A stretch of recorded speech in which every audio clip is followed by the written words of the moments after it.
क्या आपने कभी सोचा है कि अगर अर्जुन के पास गांडीव धनुष न होता तो क्या महाभारत का परिणाम वही होता जो आज हम जानते हैं? क्या एक धनुष पूरे युग का इतिहास बदल सकता है? यह गाथा है अर्जुन और उनके दिव्य गांडीव। यह एक दिव्य अस्त्र, एक महान साधक और धर्म की वह कहानी है जिसने भारतवर्ष का भविष्य निर्धारित कर दिया। गांडीव की उत्पत्ति स्वयं सृष्टि के रचयिता ब्रह्मा जी ने की थी। जब सृष्टि का आरंभ हुआ तब ब्रह्मा जी ने अनेक दिव्य अस्त्रों का सृजन किया, जिनमें से एक अत्यंत तेजस्वी अस्त्र था गांडीव। कहा जाता है कि इस धनुष की डोर में पूरे ब्रह्मांड की शक्ति समाहित थी। जैसे ही कोई योद्धा इसकी डोर को खींचता, आकाश बादलों की गड़गड़ाहट से गूंज उठता और जब इससे बाण छोड़ा जाता तो 10 दिशाएं दिव्य प्रकाश से जगमगा उठती थीं। देव, दैत्य और यक्ष सभी इसकी शक्ति देख चुके थे, परंतु कोई भी इसे स्थायी रूप से धारण करने में समर्थ नहीं हो सका, क्योंकि गांडीव केवल शारीरिक बल का भूखा नहीं था, वह अपने स्वामी से अटूट भक्ति और धर्म के प्रति समर्पण की मांग करता था। यह दिव्य धनुष पहले देवराज इंद्र को प्राप्त हुआ। इंद्र ने इसका उपयोग असुरों के विरुद्ध अनेक युद्धों में किया, किंतु कुछ समय पश्चात उन्होंने इसे वरुण देव को सौंप दिया, जिन्होंने इसे समुद्र की गहराइयों में अत्यंत सुरक्षित रखा। पौराणिक मान्यताओं के अनुसार हजारों वर्षों तक यह धनुष समुद्र की तलहटी में शांत अवस्था में सोता रहा। फिर वह समय आया जब अग्निदेव प्रकट हुए। उनके भीतर एक प्रचंड संकल्प जल रहा था, खांडव वन को भस्म करने का, ताकि वहां व्याप्त अधर्म और नकारात्मकता का अंत हो सके। उन्होंने वरुण देव से प्रार्थना की कि वे उस दिव्य धनुष को उन्हें सौंप दें। वरुण देव ने उत्तर दिया, यह धनुष किसी साधारण मनुष्य के लिए नहीं है। इसे केवल वही धारण कर सकता है जो धर्म का सच्चा अनुयायी और महान तपस्वी हो। वरुण देव ने कहा कि सही समय पर यह धनुष योग्य व्यक्ति को मिलेगा। वह समय तब आया जब पांडुपुत्र अर्जुन का जन्म हुआ। वह समय था जब पृथ्वी पर अधर्म फैल रहा था। कुरुवंश, जहां सिंहासन के लिए रक्त बहाना एक सामान्य बात हो गई थी, जहां भाइयों के बीच प्रेम के स्थान पर ईर्ष्या और प्रतिस्पर्धा थी और सत्य की पुकार राजमहल में दबकर रह गई थी। हस्तिनापुर जैसी महान नगरी में न्याय और धर्म के फैसले शब्दों से नहीं बल्कि छल और षड्यंत्रों से होने लगे थे। परंतु उसी भूमि के एक कोने में एक बालक विकसित हो रहा था जो भविष्य में इतिहास को एक नया आकार देने वाला था। वह थे पांडु के तीसरे पुत्र अर्जुन। उनका व्यक्तित्व किसी साधारण बालक जैसा नहीं था। उनकी आंखों में बचपन से ही एक विशेष तेज और गंभीरता दिखाई देती थी, मानो वे अपनी आयु से कहीं अधिक परिपक्व हों। जब अन्य बालक खेल कूद में लगे रहते, तब अर्जुन अपने छोटे से धनुष के साथ एकांत में अभ्यास किया करते थे। जब कौरव अहंकार के साथ अपनी शक्ति दिखाते, तब भी अर्जुन मौन रहकर अपने लक्ष्य पर केंद्रित रहते थे। वे जानते थे कि वास्तविक शक्ति शरीर की नहीं बल्कि साधना की होती है। उन्हें तब पता भी नहीं था कि वे आगे चलकर धर्म के महान योद्धा बनेंगे और उनके हाथों में दिव्य गांडीव चमकेगा। जब अर्जुन गुरु द्रोणाचार्य के आश्रम पहुंचे तो गुरु ने उनकी आंखों में वह एकाग्रता देखी जो किसी और शिष्य में नहीं थी। कौरवों के पास अहंकार था, भीम के पास अपार बल और युधिष्ठिर के पास संयम था, परंतु अर्जुन के पास एक अदृश्य लक्ष्य था।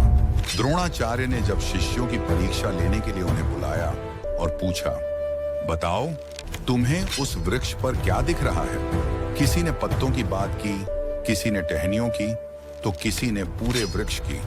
परंतु जब अर्जुन की बारी आई तो उन्होंने कहा, गुरुदेव, मुझे केवल पक्षी की आंख दिखाई दे रही है। उस क्षण द्रोणाचार्य मुस्कुराए, क्योंकि वे समझ गए थे कि यह बालक केवल धनुर्विद्या ही नहीं सीखेगा बल्कि धर्म का रक्षक बनेगा।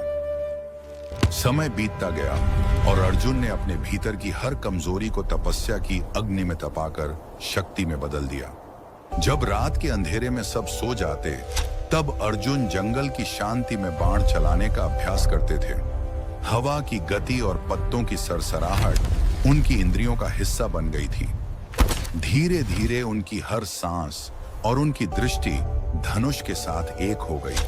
अर्जुन के जीवन की सबसे कठिन परीक्षा खांडव वन के प्रसंग के दौरान आई। अग्निदेव उस वन को जलाकर शुद्ध करना चाहते थे क्योंकि वहां असुरी शक्तियों का प्रभाव बढ़ गया था। किंतु इंद्र ने उस वन की रक्षा का वचन दिया था, इसलिए जब भी अग्नि प्रज्वलित होती, इंद्र वर्षा करके उसे शांत कर देते। विवश होकर अग्निदेव ने अर्जुन और श्री कृष्ण की सहायता मांगी। वरुण देव ने अर्जुन की योग्यता की परीक्षा ली, क्योंकि गांडीव को किसी अयोग्य हाथ में नहीं दिया जा सकता था। जब अर्जुन ने अपनी साहस और धर्म के प्रति अपना समर्पण सिद्ध किया, तब वरुण देव ने उन्हें गांडीव धनुष भेंट किया। इसके साथ ही उन्हें एक अक्षय तूणीर भी प्राप्त हुआ, जिसके बाण कभी समाप्त नहीं होते थे। श्री कृष्ण उनके सारथी बने और दोनों ने मिलकर इंद्र के वज्र तक को निष्प्रभावी कर दिया। अग्निदेव ने खांडव वन को भस्म कर धर्म का संतुलन पुनः स्थापित किया। उस दिन अर्जुन समझ गए कि यह धनुष मात्र एक शस्त्र नहीं, बल्कि धर्म का वह प्रतीक है जो केवल उन्हीं हाथों में शोभा पाता है जो न्याय की रक्षा के लिए उठे हों। बाद में स्वयं भगवान शिव ने भी प्रसन्न होकर अर्जुन को पाशुपतास्त्र प्रदान किया, जिससे वे अपराजय हो गए। जब अर्जुन गांडीव के साथ हस्तिनापुर लौटे तो उनका भव्य स्वागत हुआ, किंतु उस स्वागत की ओट में ईर्ष्या की काली छाया भी थी। कौरवों के मन में भय व्याप्त हो गया था, क्योंकि उन्होंने देख लिया था कि अब अर्जुन केवल एक योद्धा नहीं, बल्कि एक महाशक्ति बन चुके हैं। दुर्योधन के हृदय में प्रतिशोध की ज्वाला भड़क उठी। वह समझ गया था कि भविष्य में यदि कभी युद्ध हुआ तो यह गांडीव ही उसकी हार का सबसे बड़ा कारण बनेगा। परंतु अर्जुन के लिए यह धनुष विजय का कोई साधन नहीं, बल्कि एक पवित्र उत्तरदायित्व था। समय का चक्र घूमा और वह काला दिन आया जब राजसभा में धर्म का उपहास उड़ाया गया और द्रौपदी का अपमान हुआ। द्रौपदी, जो स्वयं अग्नि से उत्पन्न हुई थी, अपमान की उस ज्वाला में जल रही थी। उस समय अर्जुन के हृदय में जो क्रोध था, वह गांडीव की टंकार बनकर गूंजने को आतुर था, पर वे मर्यादा में मौन रहे। इसके बाद 13 वर्षों का कठिन वनवास आरंभ हुआ। यह वनवास अर्जुन के लिए केवल दंड नहीं, बल्कि एक गहरी आंतरिक साधना थी। जहां अन्य भाई दुख में थे, वहां अर्जुन ने हिमालय की कंदराओं में महादेव को प्रसन्न करने के लिए कठोर तप किया। हर हर महादेव के स्वर से पर्वतों को गूंजाने वाले अर्जुन ने वहां अपनी आत्मिक शक्ति को और अधिक सुदृढ़ किया। अंततः वह समय आ ही गया जब कुरुक्षेत्र की रणभूमि में युग का निर्णय होना था। एक ओर अधर्म की विशाल सेना थी और दूसरी ओर धर्म के पक्षधर 5 पांडव। रथ पर सवार अर्जुन के हाथों में गांडीव था और स्वयं भगवान श्री कृष्ण उनके सारथी थे।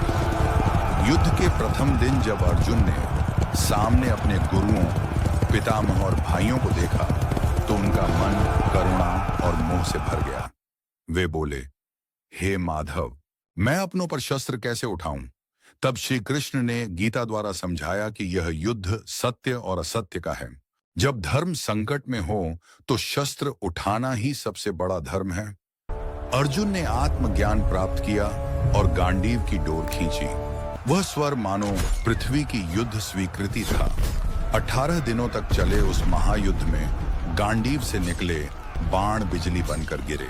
अर्जुन प्रहार सटीक और धर्म द्वारा संचालित था।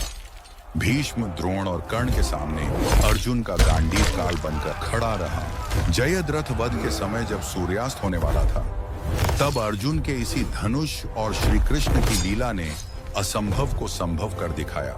युद्ध समाप्त हुआ और धर्म की स्थापना हुई। वर्षों बाद जब पांडवों की अंतिम यात्रा का समय आया, तब वरुण देव पुनः प्रकट हुए। उन्होंने अर्जुन से कहा, हे धनंजय, अब इस धनुष का कार्य पूर्ण हो चुका है, इसे वापस लौटा दो। अर्जुन ने अत्यंत भावुक मन से गांडीव को जल में विसर्जित कर दिया। उन्हें आभास हुआ कि कोई भी शक्ति केवल एक निश्चित समय के लिए ही प्राप्त होती है, और उसका महत्व तभी तक है जब तक वह धर्म के काम आए। अर्जुन और गांडीव की यह कथा आज भी हमें प्रेरित करती है। हम अक्सर धन, पद और शक्ति को ही सफलता मान लेते हैं, किंतु अर्जुन का जीवन सिखाता है शक्ति का मूल्य न्याय और सत्य की रक्षा में है। गांडीव ने अर्जुन को धर्म रक्षक बनाया और हमें कठिन समय में लक्ष्य पर टिके रहना सिखाया। यह कहानी सिखाती है कि सच्ची विजय केवल बाहरी शत्रुओं पर नहीं, बल्कि अपने भीतर के भय और मोह पर विजय पाना है। आज भी जो व्यक्ति अन्याय के विरुद्ध खड़ा होता है, उसके भीतर वही गांडीव जागृत होता है।